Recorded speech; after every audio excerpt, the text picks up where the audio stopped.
kecintaan Allah itu kalau dia sembahyang sunnah dan ibadah-ibadah sunnah lainnya. Tetapi apabila kita rajin melaksanakan ibadah sunnah, rajin kita, padahal pahalanya murah, ya kan? Rajin kita ibadah sunnah, pahalanya murah, malas kita melakukan ibadah wajib padahal pahalanya besar. Kalau hal ini terjadi, tuan-tuan, berarti ibadah yang kita lakukan itu bukan karena Allah, tetapi karena hawa nafsu kita. Ini bukan cinta wajib-wajib, rajin-rajin, bukan. Ini rajin ibadah sunnah, malas ibadah wajib. Padahal yang sunnah murah rajin dia, yang wajib mahal harganya, dia malas. Ini pertanda dia mengikuti hawa nafsu. Nyaman dia, goma nafsu itu begitu. Kenapa nafsu itu dia suka kepada amalan sunnah yang murah itu? Sya'nun nafsi ayyafkula 'alaiha al-wajib limusyarakatin nas laha fihi irjulun nas yaf'alunahu fala yadhharu laha maziyatun 'ala ghairiha wa hiya abadan tuhibbul khususiyata bi khilafin nawafil fa innaha qad tanfaridu biha 'anil nas imma li talabil madhi was sana' aw talabil ujur min al qusur wal hur wa hadha min al hudud an nafsiyyah al jaliyah wal khafiyyah. Bermula keadaan nafsu kita bahwa dia berat, nafsu kita ini berat melaksanakan yang wajib. Karena bersyarikatnya manusia di musyarakatin nas. Karena bersyarikatnya manusia-manusia pada yang wajib itu.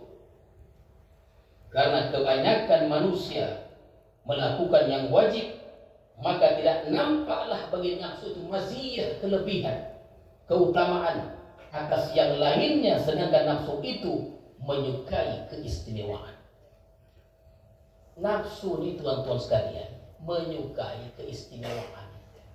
Berulang sudah kita sampaikan, kalau nafsu ini, tugas nafsu ini dia menyuruh kita berbuat jahat. Itulah fungsi nafsu. Tak pernah elok disuruhnya kita. Nafsu itu tugasnya menyuruh kita berbuat jahat. Tetapi nafsu juga menyuruh kita berbuat baik. Oleh karena itu, kalau kita berbuat baik, kaji telitilah, tuan-tuan. Karena dalam kebaikan yang kita buat ada kepentingan nafsu itu. Apa dia? Itu nafsu itu pandai dia dalam menjebak, terjerat kita dalam jerat-jeratnya itu. Kalau kita melaksanakan ibadah wajib, macam maghrib ini, kita kan ibadah wajib. Berkumpul kita di sini melaksanakan ibadah yang wajib. Tidaklah nampak istimewanya orang melakukan ibadah yang wajib itu. Tak nampak. Tak nampak istimewanya kita ini melakukan ibadah-ibadah yang wajib. Maghriblah contohnya. Sembahyang maghrib kita. Tidaklah nampak istimewanya seseorang itu dalam melakukan yang wajib, termasuk maghrib tadi. Kenapa? Karena semua kita ini melakukan maghrib itu. Di mana istimewa? Agak istimewa. Di mana istimewanya? Karena semua orang maghrib juga.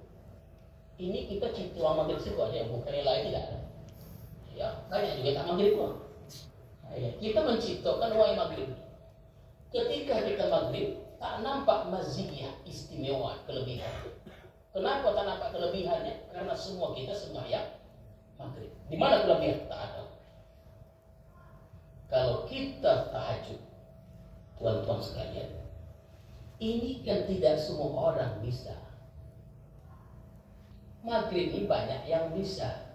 Kalau tahajud, takkan semua orang bisa mendirikan sembahyang tahajud itu. Nafsu itu sukanya begitu dia. Goma dia. Disuruhnya kita dengan tahajud. Itu pun apa? Ini teman-teman jangan salah paham. Jangan saya cerita malam tak tahajud. Ya, bukan begitu pemahamannya. Tahajud. Tapi kalau seorang hamba itu tahajud, dia ada maziyahnya. Kenapa? Karena tidak semua orang bisa tahajud. Dan nafsu suka hal demikian. Kenapa nafsu suka? Tuan-tuan sekalian, karena ingin berbeda dengan orang lain. Kan gitu dia. Agar nampak kelebihan, agar nampak keistimewaan, dan lain-lainnya. Karena tidak semua orang bisa tahajud itu. Jadi kalau demikian tuan-tuan sekalian, karena nafsu ini tuan-tuan merasa hebat, nafsu ini merasa hebat, tidak semua orang bisa, artinya tujuan akhirnya ingin dipuji dan disanjung oleh orang. Kan begitu.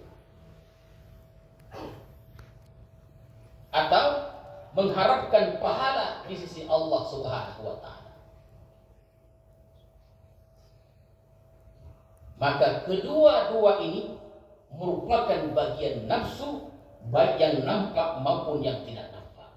Apa makna kedua-dua ini? Kalau kita beribadah mengharap pujian, itu satu bagian nafsu. Yang kedua, kita beribadah mengharapkan pahala dari Allah, itu bagian nafsu juga. Maka kedua-dua ini tuan-tuan sekalian adalah bagian nafsu. Yang nampak dan yang tersembunyi. Yang nampak tadi mengharapkan pujian. Itu nampak. Yang tak nampak itu, nafsu yang tak nampak adalah mengharapkan pahala, mengharapkan surga. Kedua-duanya itu tuan-tuan sekalian, itu bagian dari nafsu. Yang pertama merusak ibadah kita, tak diterima ibadah kita. Yang kedua mengurangi nilai ibadah kita. Jadi kalau kita sembahyang mengharapkan pujian, ditolak ibadah tadi. Dan kalau kita itu ibadah mengharapkan pahala, mengharapkan surga, bidadari, gedung-gedung surga, dan fasilitas yang ada di surga itu, segalanya itu mengurangi nilai ibadah kita. Kenapa? Kalau kita mengharapkan surga, itu bukan keridhaan Allah, tapi keridhaan nafsu kita. Al-khuzuz, al-khuzuz an-nafsiyah. Itu kan bukan kepentingan kita nih, beribadah lillahi ta'ala, bukan untuk kepentingan nafsu kita. Bukan untuk kepentingan nafsu. Jadi kalau kita ibadah mengharapkan surga, itu kan kepentingan diri kita, kepentingan nafsu kita. Padahal lillahi ta'ala. Nah ini cerita kita bersambung-sambung, janganlah tuan-tuan salah paham. Ya Tuhan.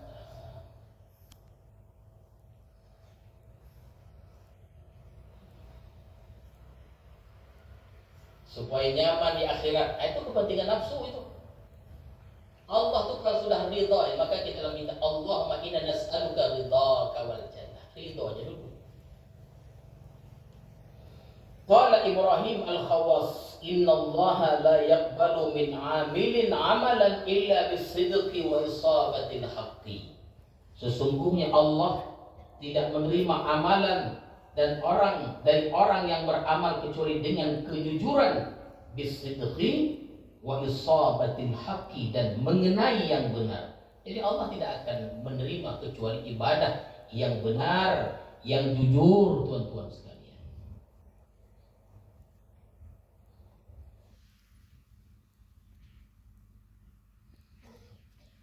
Ada pernah kita sebutkan ikhlas. Setiap orang ikhlas itu belum tentu jujur. Tapi setiap orang jujur itu pasti ikhlas. Kita sembahyang maghrib ikhlas kita. Tapi tak jujur dalam sembahyang kita. Adakah tak ikhlas kita sembahyang berjamaah? Ikhlas kita. Tapi dalam sembahyang itu kita tak jujur. Kenapa? Karena tak apa-apa yang kita ingin. Dalam sembahyang itu tak apa-apa yang kita ingin. Hati itu dia, pikiran kita hinggap kemana-mana dia, bahkan tak ingat pun Tuhan. Ya, bahkan sujud ruku pun tak sadar, dah tengah akhir pokoknya. Masih menghayal aja dalam sembahyang.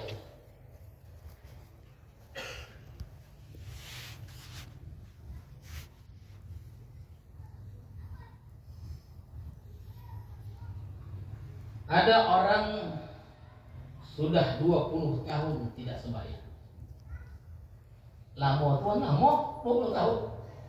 Ada tuannya, itu terserah tuan lah nilainya. Jika misalnya ada orang 20 tahun tak sembahyang, dia hanya sembahyang mungkin maghrib aja atau isya aja atau di antara sembahyang itu. Ini kan wajib diqadha. Hukumnya bahkan Ibnu Hajar Al-Haytami jangan sembahyang sunnah dulu diqadha dulu. Kita tak begitu beriring lah ya. Kalau kita beriring, qadha-nya juga sunnah-nya juga. Ini yang kita pakai.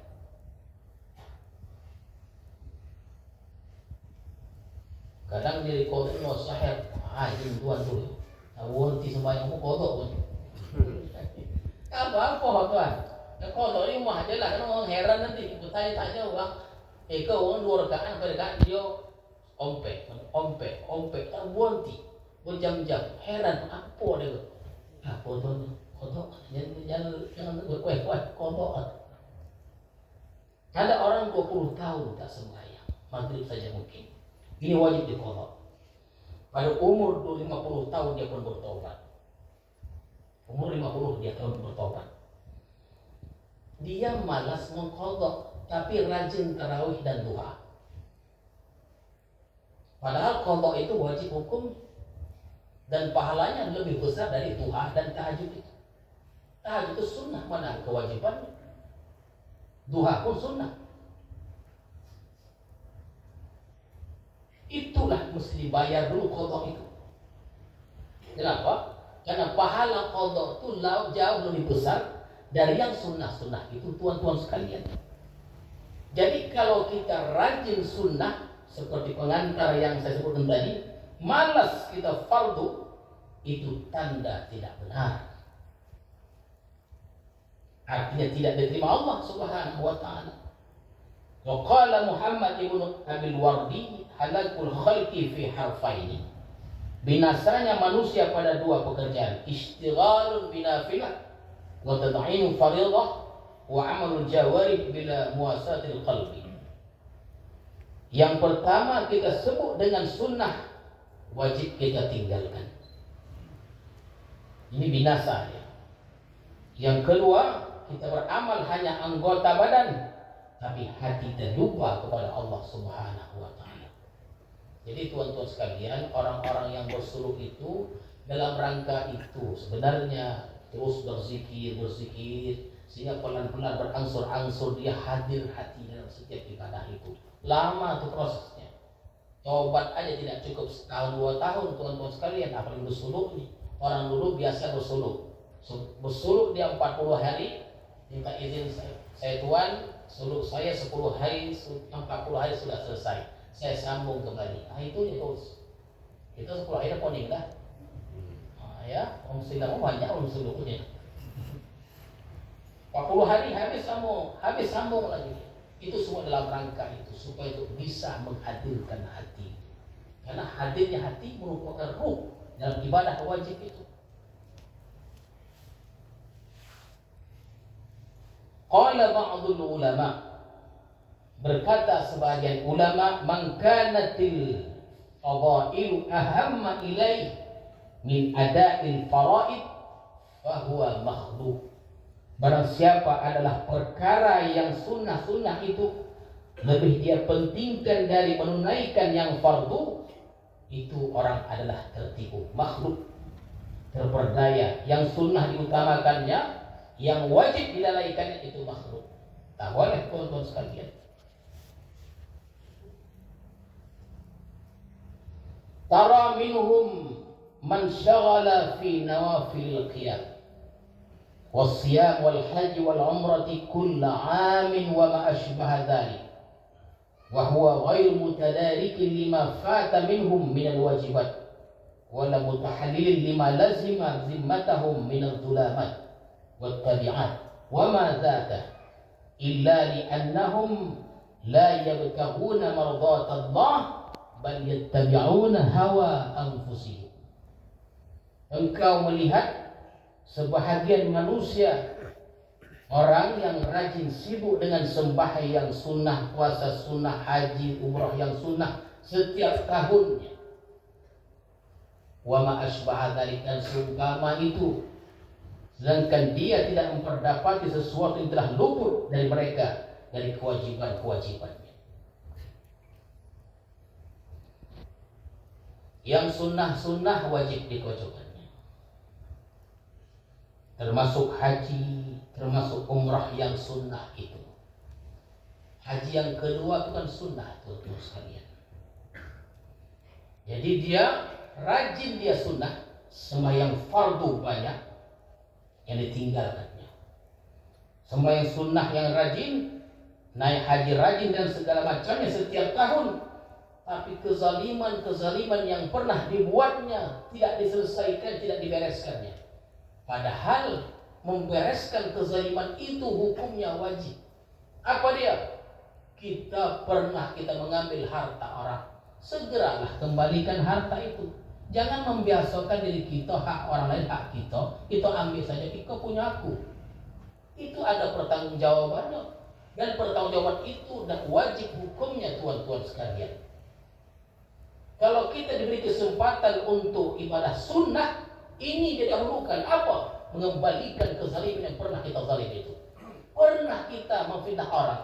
Oleh karena itu orang dulu begitu hebatnya. Setiap kali mereka mau haji, kumpul semuanya, tolong maafkan kalau ada kesalahan aku membuat haji. Itu hal biasa. Kita kalau bisa ingat kita siapa yang pernah kita zalimi, yang pernah kita fitnah, datang padanya, mohon maaf kepadanya. Ini lebih wajib, lebih utama berbanding kita untuk yang mengerjakan yang sunnah itu.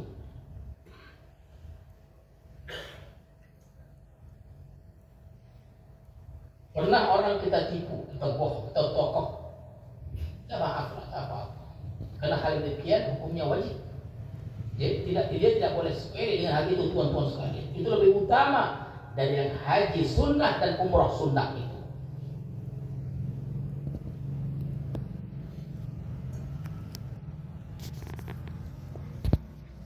Jadi bereskan dulu itu, baru yang sunnah. Jadi Ibnu Hajar Al-Haytami itu tidak bisa kita mengajarkan itu. Jangan sunnah dulu, bereskan yang wajib-wajib. Tak mampu kita begitu. Kita inginnya yang fardu kita pojokkan, yang qadha itu, yang sunnah-sunnah beriring, tuan-tuan sekalian. Ada orang suka memberikan sumbangan ke hulu dan ke hilir. Memberikan sumbangan. Sosialnya tinggi. Tapi bila ditagih hutangnya 10 juta, lihat aku nak bayarnya. Kalau soal sosial memang luar biasa, tapi hutang 10 juta tak bayar-bayar. Ini kita jangan salah paham. Ini kita sampaikan. Sosial itu, tuan-tuan sekalian, itu kan sunnah. Hutang itu wajib dibayar. Oleh karena itu, fayajibu 'alal insan ayyuqaddimal wajiban 'alan nawafil. Maka wajib atas setiap manusia itu mendahulukan yang wajib atas yang sunnah. Ada hutang kita, bayar dulu, baru sosial. Karena mengkodai apa itu gitu. Mengkodai apa ya? Hutang 100. Besok datang lagi bayar 50, hutang 30 lagi. Nah, selesai hutang, ada kodai tutup. Ini hutang, dia ada tanggung jawabnya, wajib kita bayar.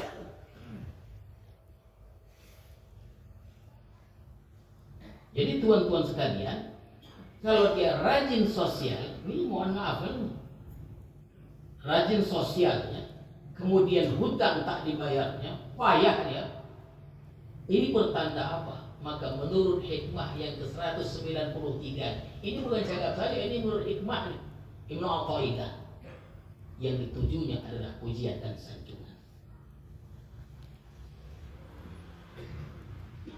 Jadi manusia itu dia umumnya kita ini berat melaksanakan yang wajib-wajib. Kenapa? Kenapa umumnya manusia itu berat melaksanakan yang wajib-wajib, ibadah wajib? Kenapa? Karena dalam melaksanakan ibadah fardu ini bisa menaikkan derajat kita dalam pandangan masyarakat. Tak naik derajat kita. Maziyah itu tak nampak. Kita laksanakan yang wajib. Wajib itu tidak bisa menaikkan derajat kita, kemuliaan kita dalam pandangan masyarakat, bukan dalam pandangan Allah. Dalam pandangan masyarakat tak mulia kita. Kenapa? Tadi sudah kita sampaikan. Karena semua orang melakukan yang wajib-wajib itu, tak ada kelebihannya, tak ada nilai kita. Tetapi apabila kita melakukan ibadah yang sunnah, kemungkinan besar kita akan terkenal dan mendapat selisih kedudukan di kalangan masyarakat itu. Disebutlah ini. Kan kita sudah sampaikan ya, hadis yang sangat terkenal itu disampaikan Rasulullah ketika tuan-tuan sekalian, seorang yang dermawan contohnya, dia sudah dimasukkan ke dalam surga. Balikkan dia, campakkan ke neraka. Ini Rasulullah sebutkan, kenapa? Terkejut, kenapa? Masalahnya sudah dia sempat mencium bau surga itu. Kalau tak sampai mungkin sahabat sedikit. Udah sampai itu cium bau surga, udah nampak keindahan kita surga itu, ditarik lagi masukkan ke neraka. Kenapa? Dia dermawan karena tujuannya ingin dipuji oleh orang. Padahal bukan karena itu, tapi karena pujian-pujian tadi. Supaya dipandang ini, pandang itu, tuan-tuan sekalian. Ada harganya pada masyarakat itu. Kita ibadah itu bukan dalam pandangan masyarakat, tapi pandangan Allah Subhanahu wa ta'ala. Kalau kita mengerjakan yang wajib-wajib ini, tak ada nilai kita dalam pandangan masyarakat, tuan-tuan. Tapi kalau kita sunnah, kita akan berbeda dengan kalangan mereka itu. Ada selisih penilaian manusia terhadap orang lainnya. Jadi tuan-tuan sekalian, di antara tanda yang menunjukkan kita masuk dalam jebakan nafsu adalah ketika kita rajin mengerjakan ibadah sunnah. Yang elok tuh rajin wajib, rajin sunnah.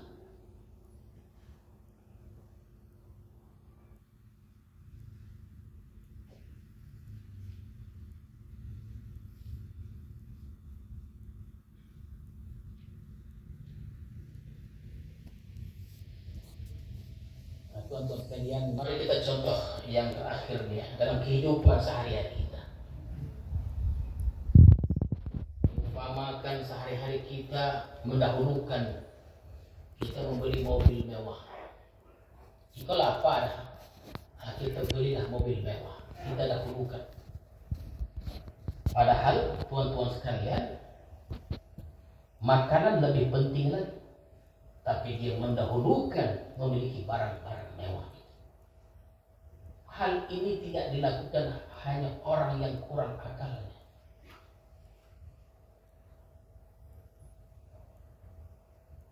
Dan yang mengherankan lagi, banyak orang tidak mampu menyekolahkan anaknya. Tua tengah HP. HP yang tua-tua kan ada. Saya tak ngerti gitu lah. Buka aja. Asli buatnya tenggolang balonnya. Gitu dia. Menyekolahkan anak mungkin tak mau, tapi HP mahal. Mana yang utama? Yang utama itu secara akal sekolah anak, bukan HP. Tapi kita ingin keren di kalangan, ingin istimewa. Kalau kita bergabung dengan kawan-kawan kita buka kita ambil dari kantong kita. Gua mau bisik-bisik, tengok HP itu mahalnya. Anak sekolah, apa gunanya? Sekolah kalah anak. Ini yang kedua, mungkin yang ketiga, mungkin yang keempat. Ini tidak akan dilakukan hal seperti ini melainkan orang yang kurang akal.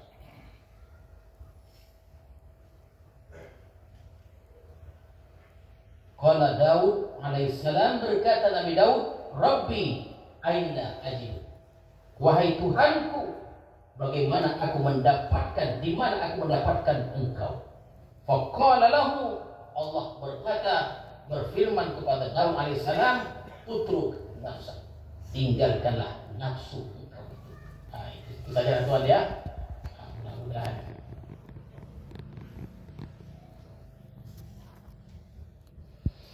أعوذ بالله من الشيطان الرجيم. بسم الله الرحمن الرحيم. اللهم زدنا علما وارزقنا فهما والحقنا بالصالحين. اللهم اجعل جمعنا هذا جمعا مرحوما وتفرقنا بعد تفرقا معصوما. وصلى الله على سيدنا محمد وعلى آله وصحبه أجمعين والحمد لله رب العالمين. السلام عليكم ورحمة الله وبركاته. وعليكم السلام ورحمة الله وبركاته. اللهم صل وسلم.